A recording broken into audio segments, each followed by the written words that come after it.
thinking of different things that I think they would like to do, not just, I know, not just reading all the time, because I get so bored. Yeah. So tired of that, so I'm trying to think of different things, different activities they can do. I've taken some games I do with the second graders and adapt them to a little bit higher and do it with fifth graders. Well, that's good, and So- again, making those adjustments, and I really think the best benefit is that for professional development is really using the teachers and the resources you have around you, and Mhm. especially the ones that have good experience, that's a Yes. great resource.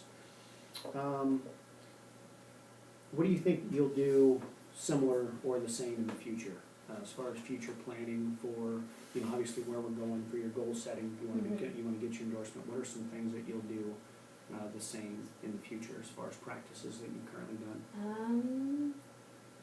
Let's see. Or are there things that you would do, or would you change everything? No, I wouldn't change everything. I do like some of the different games and different things I do now with them. There's one game in particular that I will probably always use because the kids go to it every single day. It's just a sorry game where they pick popsicle sticks, they have to read the word, they get to keep it, if they get sorry, they have to put all their sticks back. They love that game, I don't know why, but I've been taking their word list and making harder and harder and harder words for them. Because some of them are on the very end of the word list already, for third grade words. Wow. So they're doing those words now, instead of the easy ones. I have different categories for different groups, because some of them are different levels. So that game especially I will be doing in the future, and probably never get rid of it. And I adapted that game for the fifth graders too, with a lot harder words to see where they go from there. Just reading, I will never get rid of reading, obviously is really good. Always using the Reading A to Z website. That website is so amazing. I didn't realize everything that was on there. It does, it provides a lot of good resources.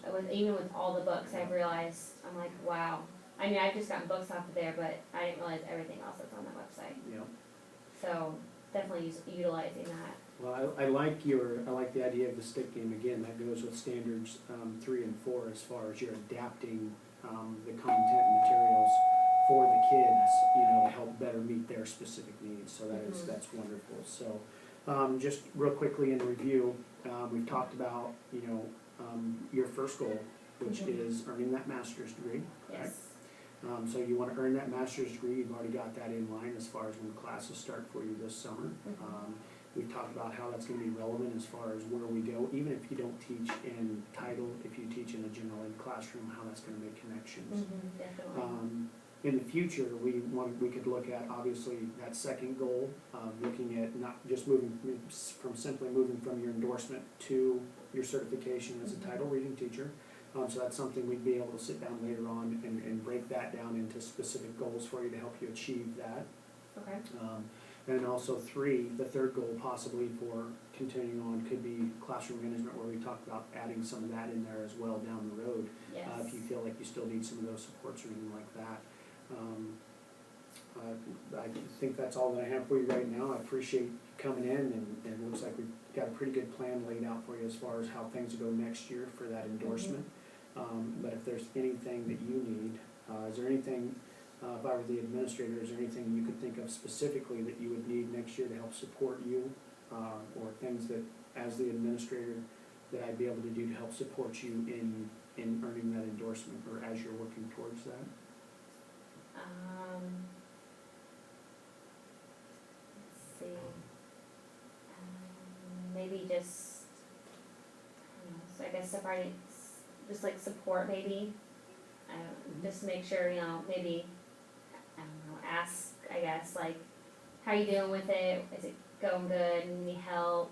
So just be available, Just be basically interested in available, what you're basically, doing, and just be a proactive listener, because I'm I sure think there's that's gonna probably the most to get me through it. I'll be the same way with family and things like that. Just keep pushing me through it to be get supportive. it done with. Yes. Supportive, So, because I know it's going to take time, especially being graduate courses. Yeah. There'll be a lot more that goes into it. Well, again, if there's anything that I can do, honestly, if there's anything I can do, for you this year, next year, whatever it might be, you'll have my number for contact. So if you need Thank you. me, feel free to contact me. Thank you. Thank you.